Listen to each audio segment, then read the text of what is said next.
Hare Krishna. So, welcome all of you in today's session. Let us get started. Om Namo Bhagavate Vasudevaya. Om Namo Bhagavate Vasudevaya. Om Namo Bhagavate Vasudevaya. Narayanan Namaskritya Naran Chaiva Narottamam Devim Saraswatim Vyasam Tato Jayamudiraye नष्टप्रायेष्व भद्रेषु नित्यं भागवत सेवया भगवत्युत्तमश्लोके भक्तिर्भवति नैष्ठिकी कृष्णाय वासुदेवाय देवकी नन्दनाय च नन्दगोपकुमाराय गोविन्दाय नमो नमः। ॐ अज्ञानतिमिरान्धस्य ज्ञानाञ्जनशलाकया चक्षुरुन्मिलितं येन तस्मै श्रीगुरवे नमः। श्रीचैतन्यमनोभीष्टं स्थापितं येन भूतले सोऽयं रूपः कदा मह्यं ददाति स्वपदान्तिकं वन्देऽहं श्रीगुरोः श्रीयुतापदकमलं श्रीगुरून् वैष्णवांश्च श्रीरूपं साग्रजातं सहगणा रघुनाथान्वितं तं सजीवं साद्वैतं सावधूतं परिजनसहितं कृष्णचैतन्यदेवं श्रीराधा कृष्णपादान् सहगणा ललिता श्रीविशाखान्वितांश्च नमां विष्णुपादाय कृष्णपृष्ठाय भूतले श्रीमते भक्तिवेदान्तस्वामिन्निति नामिने नमस्ते सारस्वते देवे गौरवाणी प्रचारिणे निर्विशेष शून्यवादी पाश्चात्य देशतारिणे नमो महावदान्याय कृष्ण प्रेम प्रदायते कृष्णाय कृष्ण चैतन्य नाम्ने गौरत्विषे नमः। हे कृष्ण करुणा सिंधो दीनबंधो जगत्पते गोपेश गोपिका कांत राधाकांत नमोस्तुते तप्त कांचन गौरांगी राधे वृंदावनेश्वरी वृषभानुसुते देवी प्रणमामि हरिप्रिये वाञ्छाकल्पतरुभ्यश्च कृपा सिन्धुभ्य एव च पतितानां पावनेभ्यो वैष्णवेभ्यो नमो नमः। जय श्री कृष्ण चैतन्य प्रभु नित्यानंद श्री अद्वैत गदाधर श्रीवासादि गौर भक्त वृंद हरे कृष्णा कृष्णा कृष्णा हरे हरे हरे राम राम राम हरे हरे। सर्वशास्त्राब्धिपीयूष सर्ववेदैकसत्फल सर्वसिद्धान्तरत्नाढ्य सर्वलोकैकदृक्प्रद सर्वभागवत प्राण श्रीमद्भागवत प्रभो कलिध्वान्तोदितादित्य श्रीकृष्ण परिवर्तित परमानंद पाठाय प्रेमवर्ष्यक्षराय ते सर्वदा सर्वसेव्याय श्रीकृष्णाय नमोऽस्तु मे मदेकबन्धो मत्सङ्गिन् मद्गुरो मन्महाधन मन्निस्तारक मद्भाग्य मदानंद नमोऽस्तु ते असाधु साधुतादायिन् अतिनीचोच्चतारक हानमुञ्च कदाचिन्मां प्रेम्णार्थकण्ठयोस्फुर श्रीमद्भागवत महापुराणम की जय। Hare Krishna. Welcome all of you in today's session. Just want to confirm in the beginning. Ravindra Sachiputra Prabhu, am I audible clearly? Yes, Prabhuji, now very clear. Thank you. Okay. Okay. Hare Krishna. Thank you. Hare Krishna. So again, welcome all of you. And today we are beginning our discussion from the 10th canto after introductory session on Friday. So today we wish to discuss about structure of the 10th canto and also the topic Ashraya Tattva that 10th canto primarily talks about, along with some other important things pertaining to the 10th canto. And then starting from the next session, we will be delving deeper into verse by verse, starting from chapter 1st of 10th canto. So in today's session, I wish to discuss about the Ashraya Tattva. As you must have seen in the schedule, in today's session, we wish to discuss about this particular point. So I have a small presentation that I am going to show to all of you, and we will discuss on the basis of this.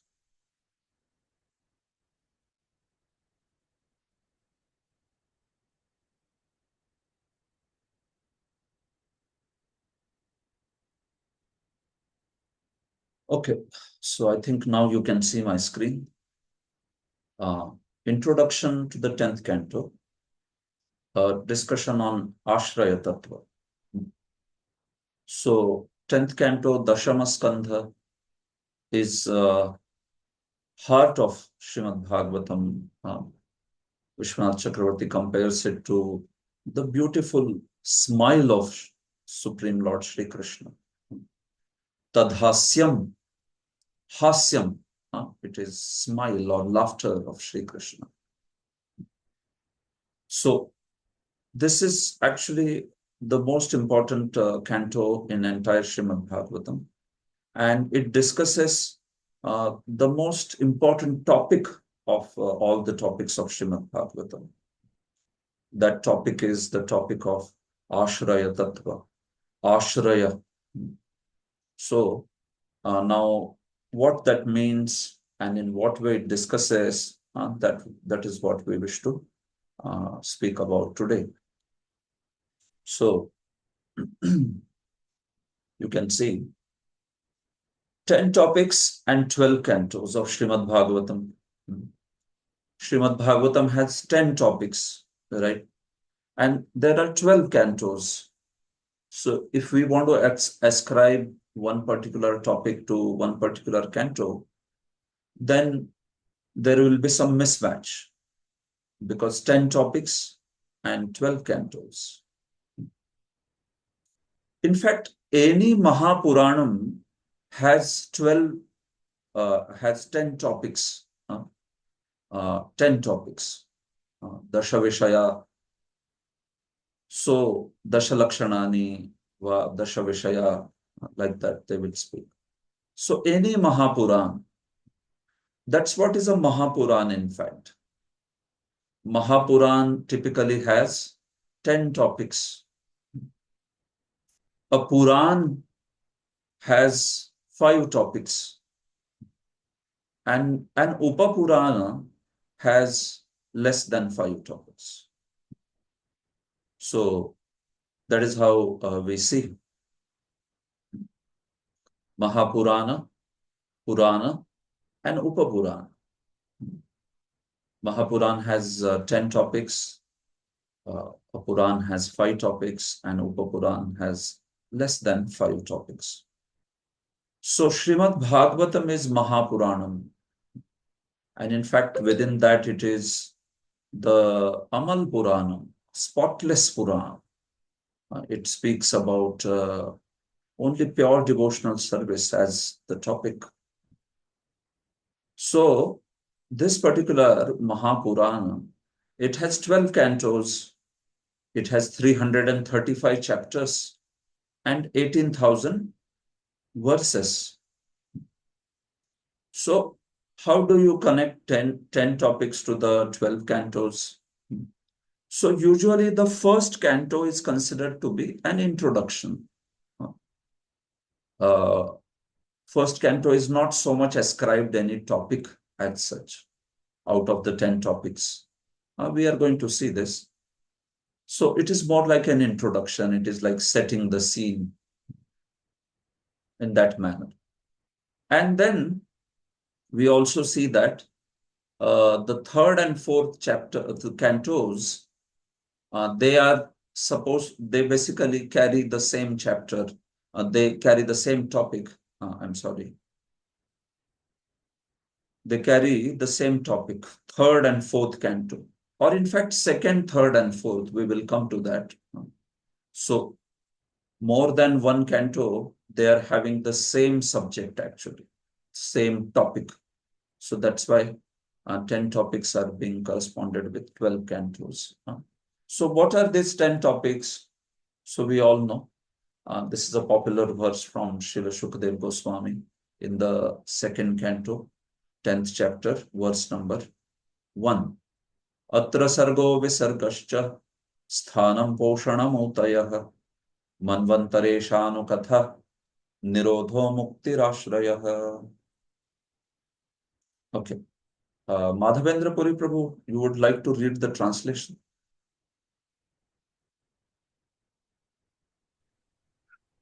Shri Shukadev Goswami said, in the Srimad Bhagavatam, there are 10 divisions of statements regarding the following: the creation of the universe, subcreation, planetary systems, protection by the Lord, the creative impetus, the change of Manus, the science of God, returning home back to Godhead, liberation, and the summum bonum. Yeah. Thank you, Prabhu. So these are the 10 topics.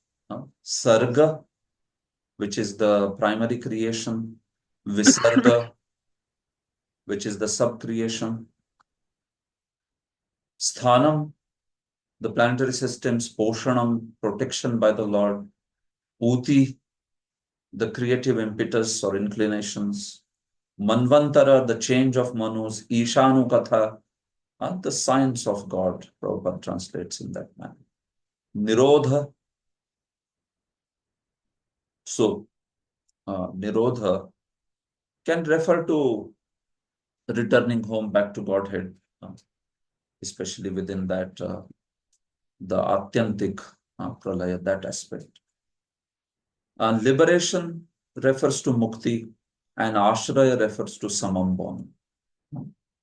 Samam Bonam, the greatest good, that is Latin, Samam Bonam, the greatest good. Prabhupada said Samam Bonam means that which is the greatest good, Supreme Lord, who is the possessor of all the energies. So these are the 10 topics. And these 10 topics, they are described in Srimad Bhagavatam because it is a Mahapuran. So if you see 10 topics and 12 cantos of Srimad Bhagavatam, the 10 topics, they are enlisted in two places actually. They are enlisted in second canto, 10th chapter, verse number 1 by Shukadeva Goswami.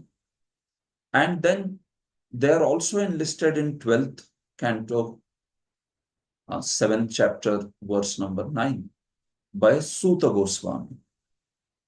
So you can see the names are similar, but there are some differences also.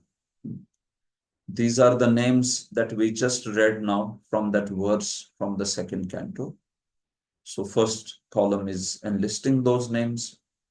The second column is enlisting the names which are enlisted by, spoken by Suta Goswami in this verse 12.7.9. So that verse also describes the 10 topics. Sarga, Visarga, Vritti, Raksha, Hetu, Antara, Vamsha or Vamshanucharita, Samstha, and finally Apashraya. So Sridhar Swami explains what these two list of topics, how they correspond to each other. Sarga is common, Visarga is common. What is Sthanam, the planetary system, that word used by Shukadev? Srila Sut Goswami also uses, means the same by using the word vritti, vritti, occupation.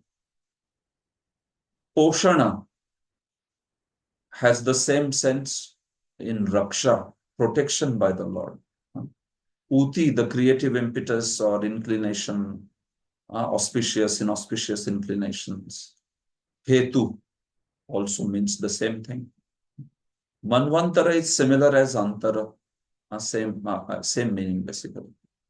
Ishanu Katha, they are the stories of great devotee kings from various dynasties, those who led their life in instruction of Supreme Lord, as per instructions of Supreme Lord. Ishanu Katha.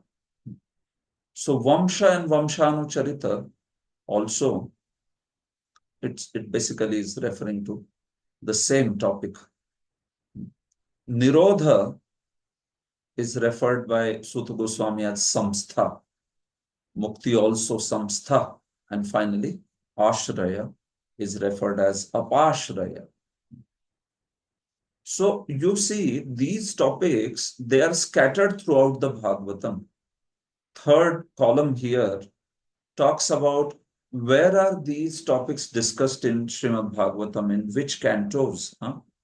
This what I have written here is based on Srila Jiva Goswami's Sarva Samvadini Tika on Tattva Sangarbha, and also on basis of commentaries of Vishwanath Chakravarti and Sridhar Swami.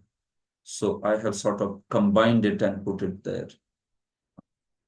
So you can see Sarga, the creation is talked about in Canto 2nd, certainly, right? Chapter 5, 6, they talk about creation. Chapter 10 also talks about creation. Third canto certainly talks about creation, very clear. Chapters 5, 6, 7, 8, 9, they talk about creation. So, second and third cantos certainly talk about creation. Visarga is discussed in second, third, and fourth. Secondary creation also is discussed in these cantos. Sthanam, certainly it is discussed in third canto, wherever there are description about even universal form and the planets. And fifth canto is discussing it certainly. Similarly, seventh and 11th canto also, some elements of this aspect of sthanam. Poshana is throughout. Srila Jiva Goswami says Poshana, the topic of protection by the Lord, is throughout. It can be ascribed even to the first canto, because protection is just seen everywhere by the Supreme Lord. The topic of Uti is there. It's there in third canto and also in seventh canto, right? We talk about auspicious and inauspicious inclinations. Prahlada's inclination was very auspicious by the mercy of Narada, and Hiranyakashipu's inclination was inauspicious because of the curse of the sages. So we have seen and studied these things. Many of you might have studied. Manvantara is certainly the topic in 8th canto, very clearly, right? Ishanu Katha is discussed in 4th canto and also 9th canto. Nirodha, which means annihilation, it is discussed in canto 11 and 12. Nirodha talks about 4 kinds of annihilations. It talks about Nitya Pralaya, annihilation, Pralaya. So, Nitya Pralaya, Naimittika Pralaya, Prakritik Pralaya, Atyantika Pralaya. So, these 4 kinds of Nirodhas, annihilations, they are talked about in Canto 11 and 12.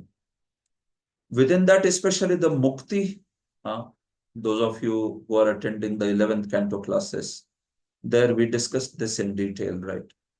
How Mukti is being discussed very thoroughly in 11th Canto. Through the 2 conversations in 11th Canto, the conversation of Nimi and Jayanti, or you can say Vasudeva and Narada, where Narad Muni quoted that history of Navayogendras speaking to King Nimi. So through that episode, through those 4 chapters, and then 23 chapters of Sri Krishna, where he is instructing Uddhava Gita, as it is known as. So these 27 chapters, 4 plus 23, they are discussing Mukti only primarily. Mukti, going back home, back to Godhead, Mukti, basically transcending liberation from the material energy. And that is Mukti. So Vaishnavas, they accept only the Mukti of attaining the Lord's abode. Muktir hitva anyatha rupam swarupena vyavasthiti. So this Mukti is discussed in 11th canto and also 12th canto partly, but primarily in 11th canto. Nirodha is discussed in primarily 12th canto. And Ashraya is discussed in the 10th canto, primarily. Again, whenever we are speaking here, we mean primarily. There may be some discussion in other cantos also, in few verses here, there, but elaborate discussion is there in these cantos. So you can see, although you can ascribe a certain topic to certain canto, but still we understand that they are discussed in multiple cantos in this manner. But very clearly, the 10th canto is discussing Ashraya only. Ashraya or Apashraya. What is Ashraya actually? Ashraya, Param Brahma, Paramatma. Like that, he has defined Shukadev Goswami. So, in the list of Lakshanas of 10 topics. So, we see that Supreme Lord and his pastimes, Supreme Lord and his activities with the Swarupa Shakti, his activities with his internal potency, his pastimes with devotees, the glorifications of Supreme Lord, that is Ashraya. Ashraya is directly Krishna himself and also Krishna's pastimes with his devotees. That is Ashraya.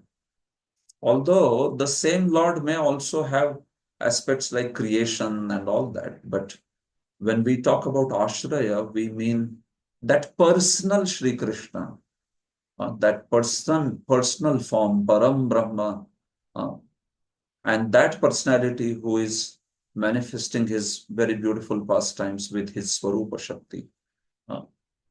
So that is the topic of Ashraya, and that is the 10th topic discussed in the 10th canto. So, although Ashraya also may be discussed in bits and pieces in other places, but the major topic, Ashraya's complete depiction is there in the 10th canto. See, you have to understand, in fact, whole Bhagavatam is all about 10th canto only.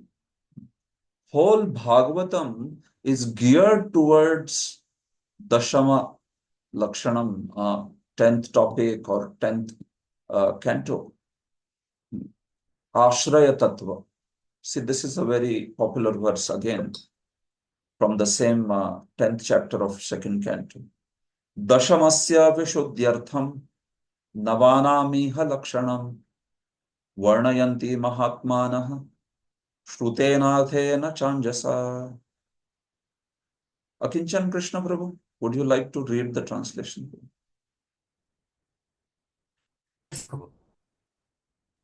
To isolate the transcendence of the summum bonum, the symptoms of thirst are described, sometimes by Vedic evidence, sometimes by direct explanation, and sometimes by summary explanations given by the great sages. Correction. Thank you. So you can see what is Shukadev Goswami saying is Dashamasya Vishuddhyartham. All the Navanam Iha Lakshanam, all the 9 other topics in Bhagavatam, meaning topics leaving the Ashraya, 10th topic, Navanam Iha Lakshanam. All the 9 other topics are only described for what purpose? Dashamasya Vishuddhyartham. Only to give the knowledge of the 10th topic. Only to direct towards 10th topic. Only to distinguish the 10th topic. Vishuddhi. Dashamasya Vishuddhi. Now, the Acharyas, Vishuddhyartham, they have translated it as Tattva Jnanartham. To understand the 10th topic only, to understand the tattva, the principle of 10th topic only, all other 9 topics have been described. So, what it means is all the 9 topics should take us to the 10th topic. If we get caught up only in the 9 topics of Bhagavatam, and forget to focus our attention on the 10th topic, then we are not understanding what Shukadev is saying clearly here. So Bhagavatam is all beautiful. It is all sweet, agreed. But still you have to know that for what purpose, whatever is spoken in Bhagavatam is spoken. It is spoken for driving us and taking us to the 10th canto, the Ashraya Tattva. That's the purpose actually of entire Srimad Bhagavatam. So the other topics like creation, subcreation, sthanam, protection, all that, it is all there for this purpose only, to glorify Ashraya Tattva. That glorification is done by sometimes Shrutena, which means by Vedic evidence or by direct explanation. And sometimes it is done by Arthena, which means it is done by indirect explanations or summary explanations, as Prabhupada says. So Bhagavatam, it is different from other Puranas in a way that the entire focus is on actually that Sri Krishna, that Dashamas Ashraya Tattva. Even other Mahapuranas, they also talk about 10 topics.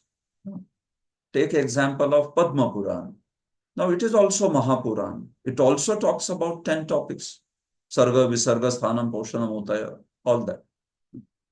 But the way the focus is there on the 10th topic, Ashraya, in Bhagavatam, it is not like that in any other Puran. Here, every topic is geared to make us appreciate that Supreme Lord. So that's why even when other topics are there, it is always connected to the Supreme Lord. Those topics don't run independently of the topic of Sri Krishna's glory. Even though there is creation, there will be aspect of Sri Krishna and Sri Krishna's glorification, which will be very vividly spoken. Even if you are talking about planetary system, there will be prayers of the devotees, residents of Jambudvipa and all, where we see that there is glorification of the Supreme Lord directly. Those details of creation, subcreation, planetary systems, they don't ever allow anyone to take away their attention from the person who has done this creation and everything else. So Bhagavatam is either directly describing the Ashraya Tattva, Shrutena, or it is describing Arthena. It is describing by its import. But the whole point is about Sri Krishna, his personal form, and his pastimes. That's it. So this point, why am I saying, why am I telling this point to all of you? This point should be understood very clearly. Sometimes there are some scholarly people who get into Bhagavatam and they are into information which is provided in Bhagavatam, like so much information, right, in Bhagavatam. And then they just get caught up into that information only, like creational details or details of cosmology or details of subcreation or even the details of dynasties. Well, these topics are important, but it's not that one does not understand the purpose of all these topics. One should not get just caught up into the technicalities of all these topics. One can study them thoroughly. I'm not absolutely discouraging the thorough study of these things, but the point is, yeah, one also understands that these all topics should strengthen my attraction for Krishna and strengthen my attraction for his pastimes. And they should give me more and more appreciation for Krishna's beautiful nature, his beautiful qualities, and his beautiful pastimes. That's the purpose. Sridhar Swami has written the commentary. You can see Vishuddhyartham, he translates as Tattva Jnanartham. So the 9 topics are spoken only to give us clearer and better understanding of 10th topic only. So you cannot disconnect those topics anytime from the 10th topic. You read creation, you read subcreation, you read planetary systems, but our attraction for Krishna's personal form and his pastime should increase by that. Not that we see Krishna's pastimes and feel like, oh, okay, these pastimes, they are just, Krishna is having so much of fun, but it is not very intellectual or it is not very analytical. I am not learning anything special through this, some great information or something. No, then we are missing the whole point. It's the opposite way. Navanam Lakshanam Proktam, it is spoken only for the purpose of Tattvajnanartham, Dashamasya Tattvajnanartham, for the sake of the 10th topic. This way. So, Shrutena means Shrutya eva, Stutyadi sthaneshu, Anjasa Sakshat. So, Bhagavatam is speaking about 10th canto or Ashraya Tattva only everywhere. Wherever you see direct glorification of Krishna, even in the first canto or second canto or third canto, like Kunti Maharani is glorifying Shri Krishna in the first canto, Namaste Purusham Dvatyam, Ishwaram Prakrute Param, Ishwaram Prakrite Param, Malaksham Sarvabhutanam, Antarbhahiravast. So that is Stutyadishu, Stutyadisthaneshu. That is glorification of Ashraya Tattva by Shrutena. Directly. It is directly being glorified, Krishna. Although it is first canto. You understand? So in the first canto also, Ashraya is only being glorified. But is it being glorified directly or indirectly? That's what we have to know. So Shrutena means direct. Stutyadishu, Stutyadisthaneshu. You can see here, I have put in yellow highlight. Stutyadi sthaneshu anjasa sakshat. It is direct glorification of Sri Krishna, such as in the prayers of the devotees or like that, right? Wherever the prayers come, it's a direct glorification. Whichever canto it is, you can understand it is actually Ashraya being glorified. And sometimes it is Arthena. What is Arthena? You can see Arthena, Sridhar Swami says, Tatparya Vritya. Tatparya Vritya. What it means that particular story, although directly it may not be glorifying Krishna, but the whole import of that story, Tatparya, is to glorify Krishna only. Glorify that Krishna's qualities, Krishna's personality, Krishna's, the process to attain Krishna, pure bhakti. The glorification of pure bhakti will also come under Ashraya, naturally. So Bhakta, Bhakti, Bhagavan, Ashraya Tattva. Very clear. So all these other places also, Tatparya Vritti, which means by the function of the import. What's the import of this episode? Well, the import is always to glorify bhakti by comparison. I can give you an example. Second canto in the, Shukdev Goswami starts speaking about Ashtanga Yoga in the first chapter only in the second canto, right?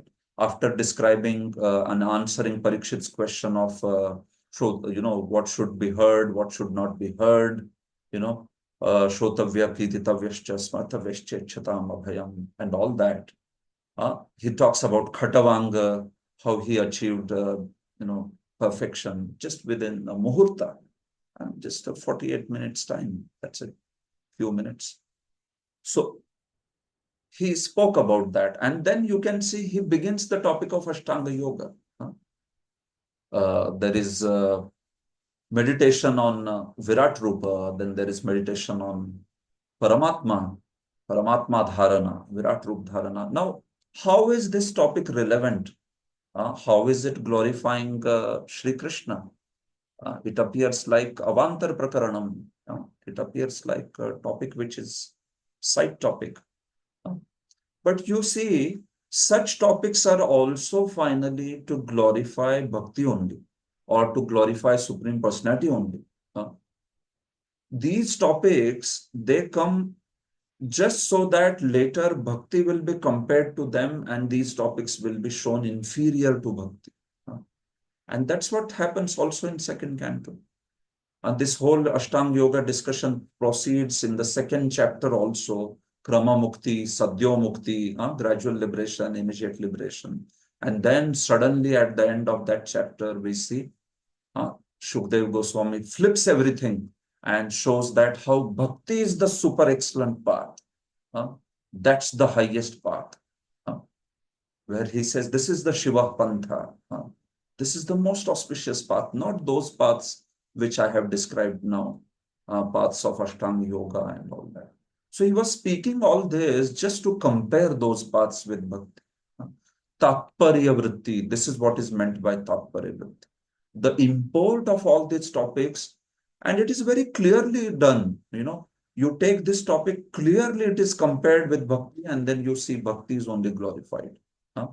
Then third chapter in second canto is full glorification of Bhakti, isn't it? There also in the beginning, some karma kand is mentioned.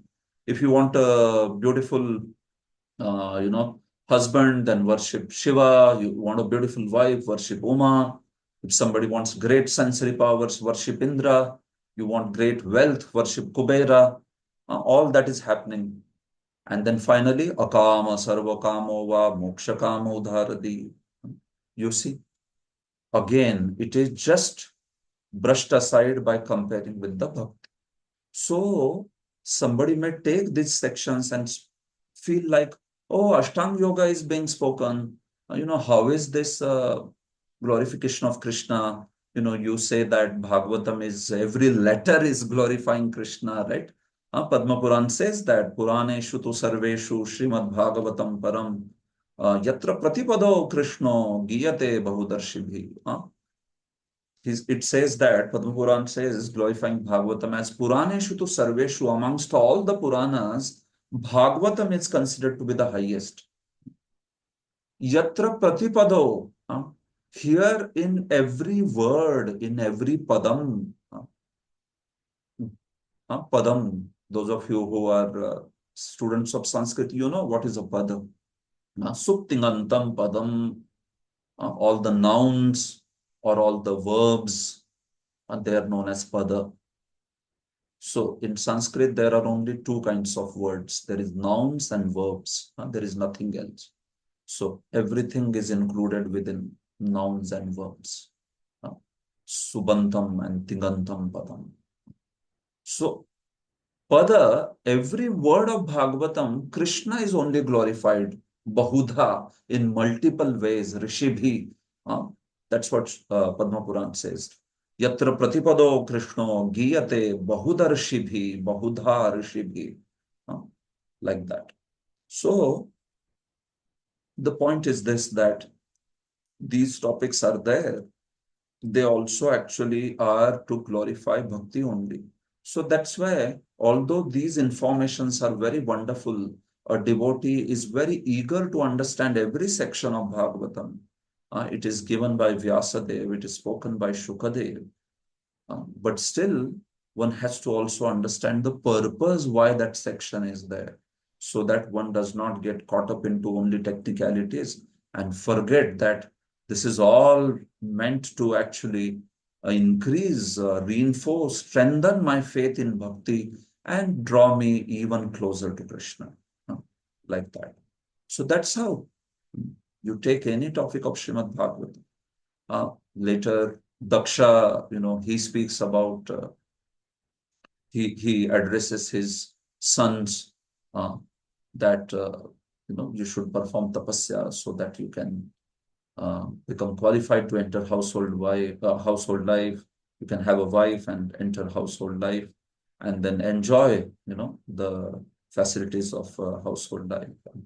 But that whole topic also there, we see that it is finally to compare Narad Muni's, preaching of bhakti and show that how bhakti is superior to karma, bhakti is superior to jnana, bhakti is superior to yoga. This is what is there. So that is what is meant by Varnayanti Mahatmanaha Shrutena Charthena Chanjasa. So great souls, Mahatmas, they are describing all these 9 other topics. Vidura is describing, Maitreya is describing. All these personalities are describing all these other 9 topics, but they are describing it only to make us understand the 10th topic. That's the point of this verse. It is done either Shrutena directly, or it is done Arthena, which means it is done by Tatparivritti, by the import of that thing is finally to glorify Krishna's topic only, Krishna's personal form and his activities and all. So on one extreme are the Sahachiyas who don't want to study Shastra, and they think, they artificially imagine that we have love for Krishna and all that. And on the other hand, there are these dry scholars or theoretical students of Bhagavatam who just get caught up into information in Bhagavatam and never develop any fondness, any devotion, love for Krishna. So both are missing the point completely. As a devotee, as a student of Srimad Bhagavatam, and as a student in Gaudiya Vaishnava Sampradaya, we understand that Bhagavatam has all its Vedanta, all its 9 topics only to take us to rasa, only to make us appreciate this Sri Krishna and Sri Krishna's wonderful pastimes in the 10th canto. So this is how. So actually, 10th canto is, that's it. That's the substance of Bhagavatam. So we are very happy to go through the details of these pastimes. We are not tired, or we don't feel like, oh, okay, what's the whole point in pastime? You forget about the details. I just want to know what is the lesson. No, that's not a good attitude. We should relish the details of Bhagavatam's pastimes. Sometimes we may be very fruitive to just find out, okay, what is that I can speak on the basis of this pastime? What lesson or like that? Well, lesson should be there. I agree, 100%. But the point is, you should also relish the details of the pastimes. We should also relish small things that Krishna does in his wonderful pastimes, because that's the sum and substance. That's what is the purpose of delineating all the other 9 topics of Srimad Bhagavatam. So this is the point. So that is why this is being spoken by Srila Shukadev right in the beginning. Shukadev is speaking right in the beginning. So Ashraya is the topic of 10th canto, and that's the most important one. Sridhar Swami also talks about this. Dashamam laksham Ashritashraya vigraham Kridat yadukulam bhodau paranandam udiryate. In the 10th canto, the 10th topic is described. Dashamam laksham. His form is the shelter for those who are surrendered to him, and he is supreme bliss who performed pastimes in the ocean of Yadu dynasty. Ashrit Ashraya Vigraham, you can see. He is the Ashraya Vigraha. His form is the shelter for those who have taken his shelter, surrendered Sri Krishna. So Sridhara Swami directly in his estimation, this is the topic of 10th canto. See, sometimes there is some confusion on the 10th topic. There is some difference of opinion. What is the topic of 10th canto? Is it Nirodha, or is it Mukti? Is it Ashraya? What it is? So that's why I am quoting these opinions of Acharyas also, so that you know that this is actually the topic of Ashraya. Vishwan Chakravarti also says, Dashame nukrama praptam nirodham parihayat yat ashrayam vakti munirat tenedam pratipadyate. In the 10th canto, omitting Nirodha, which was in sequence in the topics, the king of the sages speaks about Ashraya, the shelter. See, if you go by the order, then after Ishanu Katha, what comes? Then Nirodh comes. Atra Sargo Visargascha Sthanam Poshanam Utaya. Manvantara Ishanu Katha Nirodh. So ninth canto had the topic of Ishanu Katha. 10th should have been Nirodh. So this is the argument of few people.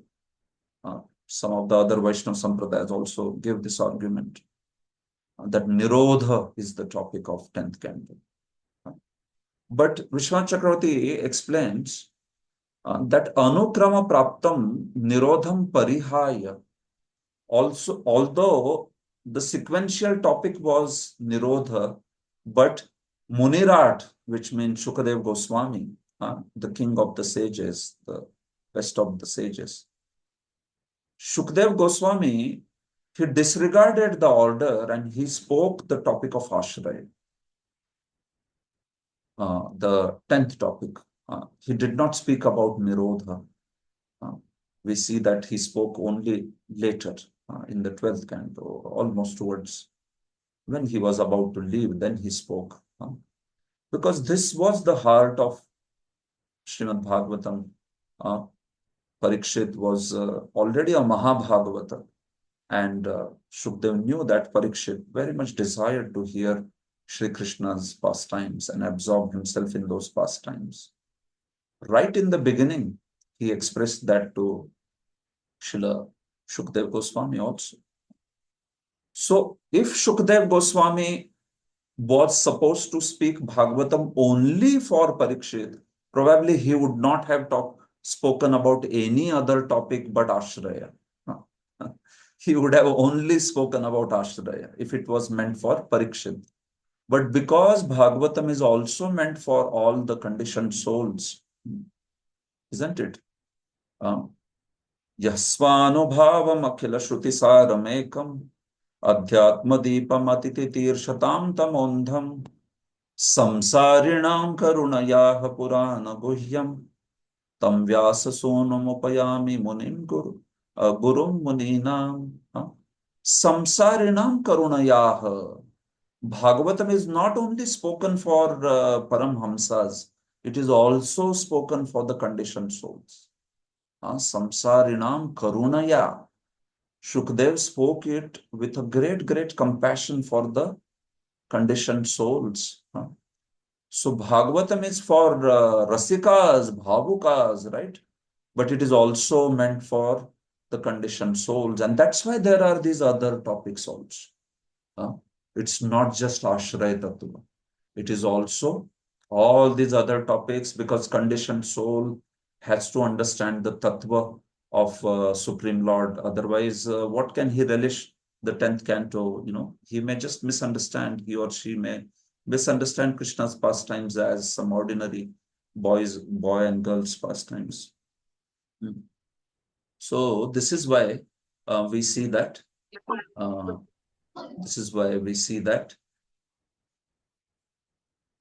Shukdev Goswami spoke this wonderful Bhagavatam right from first canto. He spoke all the 10 topics of Srimad Bhagavatam in this particular manner. So, samsarinam karunayaha. So he spoke the 10th canto very elaborately. That's the topic. 10th canto has this topic of Ashraya. In fact, Vishwanath Chakravarti says something more. Dhyaya sarvanga mukhyam yad dhasyam nantesya samsthiti yatha tathashraya skandho naivante sthatum arhati. The smile is the foremost among the various limbs of the Lord to be meditated upon, and it cannot be placed in the end. Similarly, this Ashraya as the topic cannot be placed in the end. Just as the smile of the beautiful form of the Lord, that's the most important thing. So, you don't place it in the end. Similarly, he is saying that the 10th topic, Ashraya, it is not relegated, it's not not relegated, but it's not put direct last in the 12th canto. No, it is here in the 10th canto. It is been given the biggest chunk of Bhagavatam. 90 chapters, they are speaking the Ashraya Tattva out of 335 chapters. So, if Bhagavatam is being compared, 10th canto is being compared to the beautiful smile of the Lord, then it is quite natural that that particular portion should be most elaborately discussed, isn't it? So that's why Ashraya Tattva is what is the topic of 10th canto. It is talking about Krishna's pastimes and like that. So this is how the 10th canto is distributed. You can see it's also quite a symmetric distribution of 10th canto. 10th canto has 90 chapters and they are symmetrically divided in between three sections of Vraja Leela, Mathura Leela, and Dwaraka Leela. 40 chapters out of 90, they speak about Vraja Leela. In between, just 11 chapters, they speak about Mathura Leela. And finally, again, 39 chapters speak about Dwaraka Leela. So it is practically like 40, 10, 40. Just one chapter is here. So it's a very symmetric depiction of Sri Krishna's pastimes. Sri Krishna, just as he stayed in Vraja for 11 years, then he stayed in Mathura for 21 years, and he stayed in Dwaraka for almost 93 years. Sri Krishna. So this Acharyas explained this in the commentaries. So 11 years in Vraja, but 40 chapters in Bhagavatam, and that to most elaborate commentaries also, you can see. Krishna, the Vraja Leela is the highlight of 10th canto also. That's how the least amount that Lord has spent amongst Vraja, Mathura and Dwarka is in Vraja. Vraja, by Vraja I mean everything, Gokul, Mahavan, Vrindavan, Nandgaon, whatever. All the places that he was in, Vraja Mandala. So he stayed for, little bit more than 10 years, 11 years, you can say. We will talk about this when further chapters come. But then 40 chapters describing those beautiful pastimes, elaborate commentaries, very ecstatic section of Bhagavatam. And then about 21, 22 years in Mathura, so those pastimes are described in 11 chapters. And then last 93 years almost in Dwaraka. And those are pastimes described in the last section, 39 chapters. 125 years is what Lord Krishna stayed on this planet performing pastimes. So you can see pastimes in Vraja, they have been put here. Vishwan Chakravarti describes how these pastimes are divided. So he speaks about 1 to 5, the chapters 1 to 5, which is 5 chapters, they talk about events leading and finally also the appearance of Sri Krishna, Krishna Janma, Krishna Avirbhava. So the events before Krishna's appearance and then finally Krishna's appearance, that is spoken in first 5 chapters. Then next 9 chapters, that is from 6th to 14th, they describe Krishna's Balya Leela or Kaumara Leela. Balya or Kaumara is the same. So in our first module, this is where we want to reach up to Balya Leela, first module of this particular canto. I have divided this 10th canto into 6 modules. So in that, the first module is chapter 1 to chapter 14. So we want to discuss Krishna Janma and then Balya Leela or Kaumara Leela. Then from 15 to 20, 6 chapters describe Pauganda Leela. 15, after Brahmaji's prayers, Brahma Stuti, the next chapter, Pashupala Sammatau, when Krishna, he became qualified to graze the cows, herd the cows. So that is his Pauganda beginning, Shri Krishna. So that is for in 6 chapters, 15 to 20, Pauganda Leela. And then from 21 to 39, which are 19 chapters, there is Kaishora Leela, Shri Krishna. He is performing his pastimes as a Kishora, as a teenager. 19 chapters, very beautiful pastimes. Hare Krishna, Prabhuji. Yeah. Hare Krishna. Your voice is little bit breaking. Please take care of it. Okay, I think it may be some internet issue. Hare Krishna, Not- it is very clear to us. Not for us. Prabhuji. It is Yeah, very not okay. clear very to us. clear. It's clear. All right, then there clear. may be there may be issue with the particular devotee's end. Yeah. Okay. Okay, thank you. So Pauganda Leela is described in 6 chapters, and then Kaishora Leela, very beautiful sections of 10th canto, Govardhan Leela, and the Rasa Panchadhyay, Krishna as Kishora, very beautiful section. So that is all a part of Kaishora Leela, all the way up to chapter 39, where we see Akrura's arrival. And then Akrura takes Krishna away, that going away from Vrindavan, that's in chapter 40. So it is like in between, it's the borderline between Vraja and Mathura, because he's taking Krishna and Balaram to Mathura. So that 40th chapter is separated for that.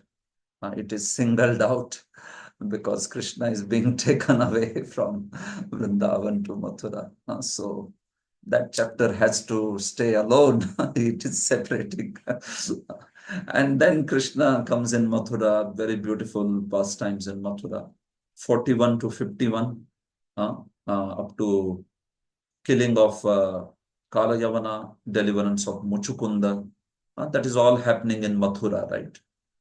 Yes. And then Krishna moves to Dwarka overnight, when in that episode only, when Muchukunda was delivered.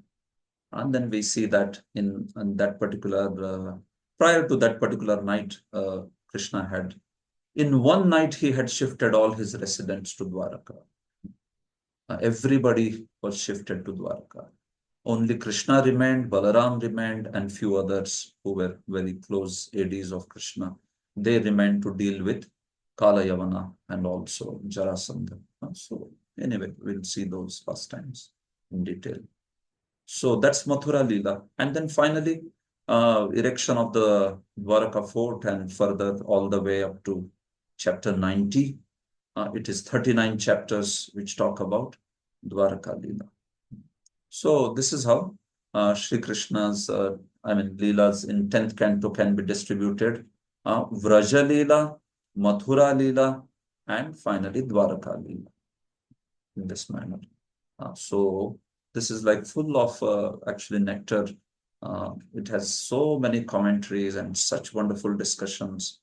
And we really tend to delve deep and relish all these pastimes in forthcoming sessions. Okay, so finally, I'm just ending with this slide now. Krishna Katha is meant for everyone, Sometimes 10th canto means we might be a little bit fearful. Am I qualified to hear Krishna Katha? Especially 10th canto. And it is a very good caution, actually. It's a very good thing to exercise that caution, because we don't want to just, Bhaktisiddhanta would say, you cannot gate crash in Goloka. You cannot gate crash. It's like you take your plane and then that plane crashes and you reached Goloka. No, it doesn't happen like that. So we have to understand systematically all the proper tattvas, and then finally be in a position to relish Sri Krishna. So to best of our capacity, it's not like you have to understand everything technically, you try. You should be happy to hear the other topics also.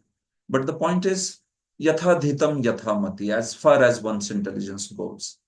Finally, the most important thing is to develop the attachment for Krishna's lotus feet and understand, how we should become humble servants of Krishna and relish his wonderful, wonderful devotees and pastimes like that. So right in the beginning, Krishna Katha is meant for everyone, is declared by Srila Shukadev. These pastimes of Sri Krishna, they are meant for everyone. Now, especially we have already talked about the eligibility aspect. Those who have studied Bhagavad Gita nicely, so that tattva of the Lord is clear, and also those who have studied Krishna book, so that you are already aware of the pastimes in some summary fashion. And then those who are also, practicing bhakti. So such devotees, sincere devotees, they can certainly delve deeper in 10th canto. It is not some fool's rush in where angels fear to tread. No, not like that. Okay. Nivruttatarshaya rupagiyamanat bhavo shadhat chotra manobhiramat kauttama shloka gunanuvadat uman virajeta vina pashugnat. Sitarupa Vishnupriya Mataji, you would like to read? Yes, Prabhu. Hare Krishna. Glorification of the Supreme Personality of Godhead is performed in the Parampara system. That is, it is conveyed from spiritual master to disciple. Such glorification is relished by those no longer interested in the false, temporary glorification of this cosmic manifestation. Descriptions of the Lord are the right medicine for the conditioned soul, undergoing repeated birth and death. Therefore, who will cease hearing such glorification of the Lord except a butcher or one who is killing his own self? Yeah. So this is 10.1.4, just fourth verse. And it has very beautiful commentary. This verse is one of my favorite verses actually from 10th canto. So it is so beautiful that Krishna Katha, there are different adhikaris of Krishna Katha. The verse is talking about 4 adhikaris or 3 adhikaris of Krishna Katha. Adhikaris means eligible candidates. So the first line describes those who are liberated souls. You can see this, no longer interested in false temporary glorification. Who are they? They are muktas. They are the liberated associates. So Krishna Katha is sung by such people. They have so much enthusiasm that they want to sing, they want to speak Krishna Katha. Upagiyamanad. It's like glass full of water or milk. So what happens when the glass is being poured in milk? So the milk overflows, right? Water overflows.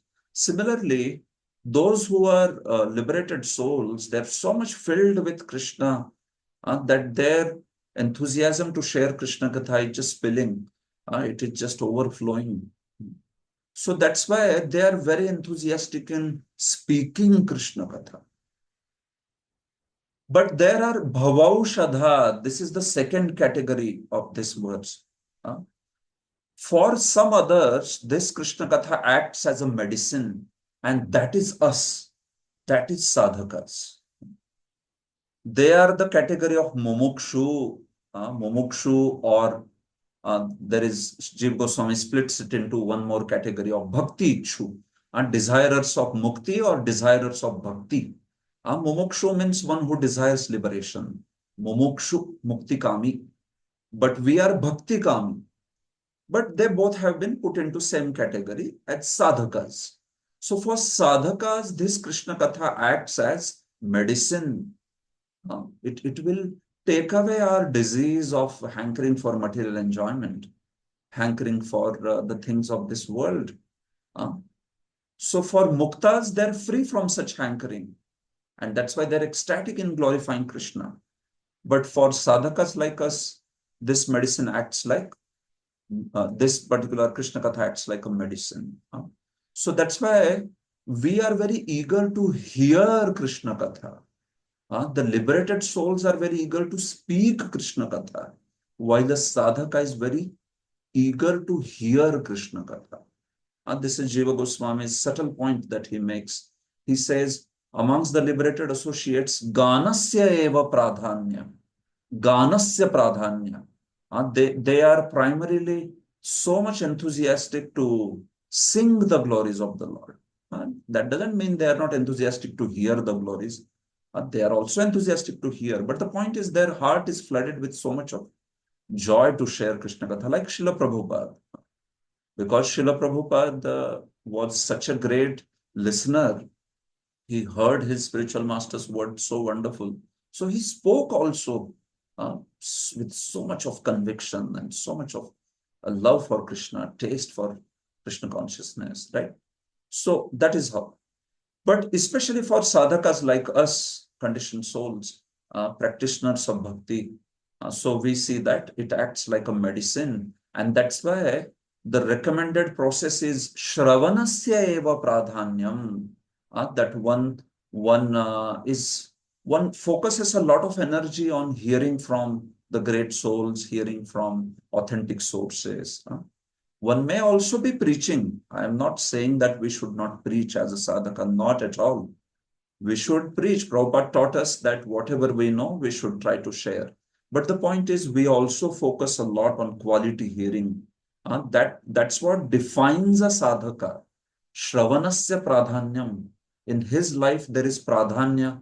There is a lot of focus on that aspect of good shravanam, hearing the quality Krishna Katha. So that's what. If we are only talking, we are trying to become like a mukta, like a liberated soul, then ganasya pradhanyam, like that. And then third category, which he is saying, is the shrotra manobhiramat.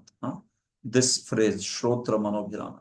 There are these other people who are neither sadhakas, they are not siddhas, they are not liberated, neither they are practitioners of bhakti or practitioners of mukti. No. Who are they then? They are vishayechu. They are desirers of only vishaya. They are desirers of material enjoyment. For them, Krishna Katha acts as what? Shrotra manobhiramat. It gives joy to their mind and to their senses. Shrotra, ears, mind, and senses. So they may enjoy Krishna Katha, even they enjoy Krishna Katha, but it will not so much act as a medicine. This is my point. Bhavaushadhat is for those who are practicing the process. If you don't practice it, if you are not interested to practice, and you just want to hear Krishna Katha, like those professional Bhagavatam reciters and the audience of those guys, right? So we see that hardly anyone wants to practice bhakti or take it seriously. They just enjoy. Aaj ke anand ki jai, they will say like that. In Vrindavan, they say like this. Aaj ke anand ki jai. Bada anand aaya, maza aaya. So it is good that you enjoyed, but then we should also accept that message and try to take it in our life and work on it, right? So that's why Shrotra Manobhiramat is the category of Vishayechu, only those who want to just enjoy mind and senses. So they are enjoying Krishna's pastimes also. They are enjoying that also. So our point is, it should act as medicine also. A devotee also enjoys Krishna's pastime, but he enjoys it as a humble servant of Krishna, and also with a desire that the disease of the heart will be purified. And what to speak of mukta, they 100% they enjoy the pastimes the most, and that's why they can share it with others all the time. So you can see it's an increasing proportion. For those who are materialists, the pastimes will only give some happiness to their mind and senses. But for sadhaka, it will cure his disease. And for a siddha, it is just sheer joy, pure joy of sharing Krishna consciousness. So that's why if Vishayechu is qualified to hear Krishna Katha, Sadhaka is qualified, that means Mumukshu, Bhakti Ichu is qualified, and even a Mukta is qualified. So who in this world will become, bereft of Krishna Katha or will give up Krishna Katha except a butcher or except one who is killer of the soul? Why butcher? Because Sanatana Goswami says that a butcher is devoid of any emotions. So he can never appreciate pastimes of the Supreme Lord. Of course, by devotees' mercy, even such a butcher also, Prabhupada converted even butchers and so many others into Krishna's devotees. But the point is that if we talk about a person who just does not have any emotions in his heart, he's just dead stone, such a person, then he may be able to, give up Krishna Katha. And that's what is the point. He may not show any interest in Krishna Katha because he is dead to the emotions. Otherwise, anybody who has some heart, how can they give up Krishna Katha? They will hear like that. So that's why Vina Pashugnad. This is how. So this is why this particular Krishna Katha is meant for everyone, and we can confidently march ahead in delving deeper into these subject matters. All right, thank you so much. So I wish to stop here. Before we proceed, I just wish to, for those of you who need to leave, please go ahead. I just wish to show you some quotes of Prabhupada, where Prabhupada has recommended the serious study of Acharya's purports and commentaries. Sometimes some of the devotees have some doubts or misgivings towards, okay, do we need to study Acharya commentaries or in-depth Sanskrit or like that? So I just wish to show you these quotes quickly. In 3-4 minutes, we will be done. And then we can proceed to take some questions. But at this point of time, if any of you need to leave, please go ahead. I have ended the session, except that these quotes that I want to show. Hare Krishna. So just give me a minute. Just give a few seconds. I will share the quotes.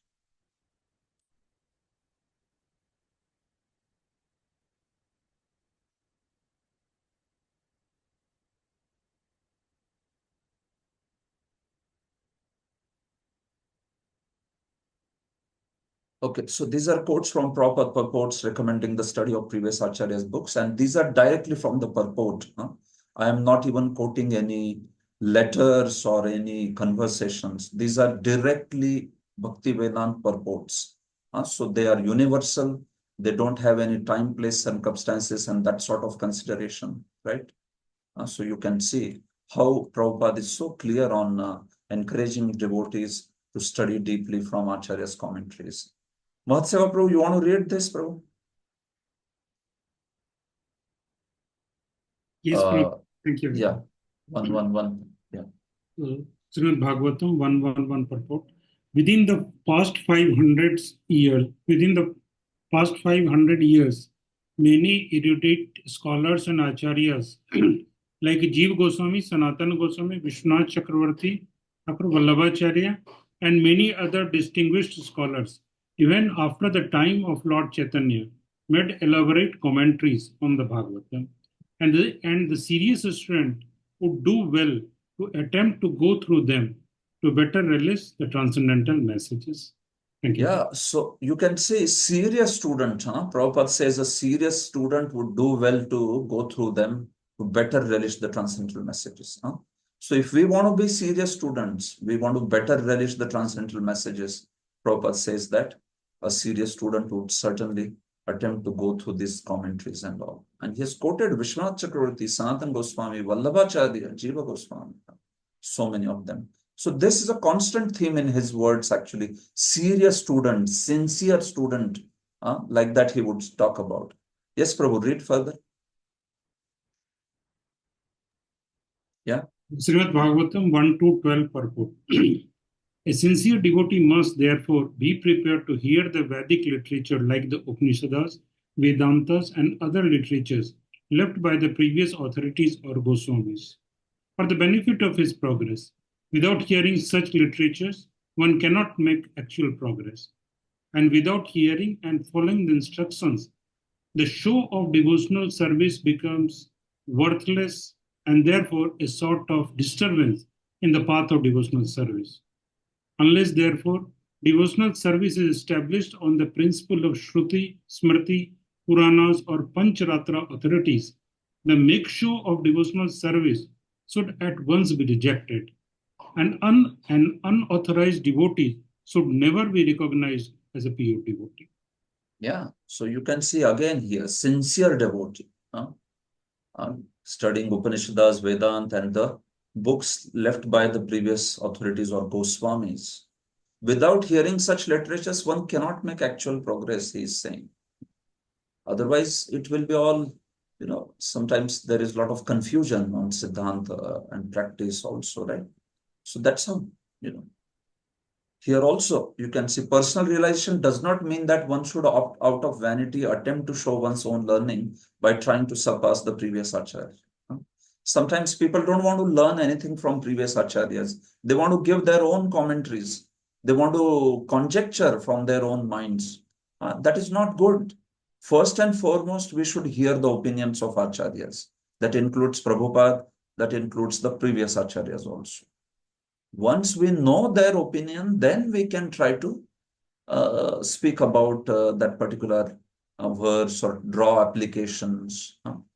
But sometimes we see that people just want to conjecture from their own mind and come up with various applications and this and that. The original purpose of the text should be maintained, must be maintained, Prabhupada says. So you have to know why the text stands for what purpose the text is there. What is it speaking exactly? Is it speaking pure devotional service or mixed devotional service? Jnana Mishra Bhakti, Bhakti Mishra Jnana, Karma Mishra Bhakti, Bhakti Mishra Karma. If you don't know the purpose of the text, then quite likely that you will draw a wrong application from there. So, very nice, Prabhupada is writing here, what is realization? That the original purpose of the text must be maintained, still it should be presented in an interesting manner. That is called realization. So you combine the authenticity, fidelity of the tradition with the flexibility of the application. Fidelity plus flexibility, that is called as realization. This is the point. Further also, it is necessary, therefore, for the serious students of Srimad Bhagavatam, again, you see, to follow the notes and comments of the great acharyas like Jiva Goswami and Vishwanath Chakravarti. Serious students, sincere students, always he's saying. And in fact, he writes very clearly, to others who are not devotees of the Lord, the comments and explanations of such acharyas may appear to be grammatical jugglery, right? But to the students who are in the line of disciplic succession, the explanations of the great acharyas are quite fit, right? Sometimes we give a very interesting analysis of the whole text given by acharyas and all, and people feel like, oh, this is word jugglery. You have seen this? Sometimes they feel like some grammatical jugglery. So Prabhupada is saying actually, to others who are not devotees of the Lord, that kind of attitude to think that these beautiful meanings given by acharyas and all are just some word jugglery or grammatical jugglery. It's a non-devotional kind of trait. Very strong words, Prabhupada is speaking here. Those who are students who are in this disciplic succession, the expansion of great acharyas are quite fit. They want to understand these explanations and all. Similarly, 3740 purport, these are all Bhagavatam purports. Srila Rupa Goswami and his assistants under the instruction of Lord Chaitanya Mahaprabhu have all written various literatures for guidance of prospective devotees. And anyone who is very serious, again, you see this serious, sincere, so much about raising himself to the standard of a pure devotee of the Lord must take advantage of those literatures, must take. He's speaking so emphatically. Not like they can take the advantage. No, they must take the advantage of these literatures. And finally, I would like to end with this. Mahatseva Prabhu, you can read this and then we will pause. Yes, Chaitanya Charitamrita, Adi 2.117 purport. False devotee lacking the conclusion of transcendental knowledge think that artificial shedding tears will deliver them. Similarly, other false devotees think that studying book of previous acharyas is unadvisable, like studying dry empiric philosophies. But Srila Jiva Goswami, following the previous acharyas, has inculcated the conclusion of the scriptures in the six these called Sat Sandarbhas. False devotees who have very little knowledge of such conclusions fail to achieve pure devotion for want of zeal in accepting the favorable direction for devotional service given by self-realized devotees. Such false devotees are like impersonalists, who also consider devotional service no better than ordinary fruitive actions. Yeah, so Prabhupada is calling those who have little knowledge of the actual conclusions of our tradition. Prabhupada is calling them as false devotees. And for such people, they are like impersonalists who also consider devotional service no better than ordinary fruitive actions. So my point is that Prabhupada himself is quite strong in his words that we have to understand the scriptures based on his purports and also based on the tradition. This is a treasure of our tradition and we should actually delve very much deeper into it. So like this, I have many more quotes actually, plenty of quotes directly from purport. And that's why, we should confidently understand that this way of studying Shastra by referring to the Sanskrit, by referring to the previous commentaries, is actually an authentic way and desired by Srila Prabhupada, as we are seeing in so many of these purports this way. So that's it. Hare Krishna. Thank you very much. Srila Prabhupada ki jai. Granth Raj Srimad Bhagavatam ki jai.